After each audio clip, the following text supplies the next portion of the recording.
उन्हाळ्याने अक्षरशः काहिली केली आहे. एप्रिलच्या शेवटी तापमान 47 अंशावर पोहोचले आणि लोक हैराण झालेत.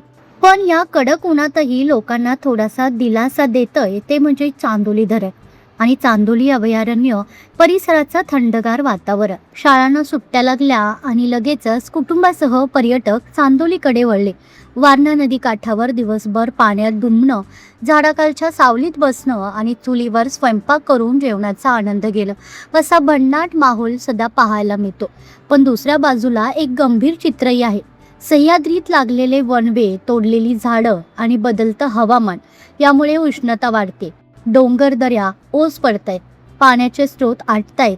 म्हणूनच एक गोष्ट स्पष्ट दिसते, निसर्ग जपला तरच हा गारवा टिकणार, नाहीतर येणाऱ्या काळात हा दिलासा देखील मिळणं कठीण होईल.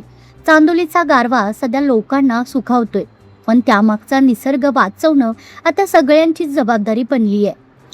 कोकरूड प्रतिनिधी संतोष पाटील यांचा हा स्पेशल रिपोर्ट.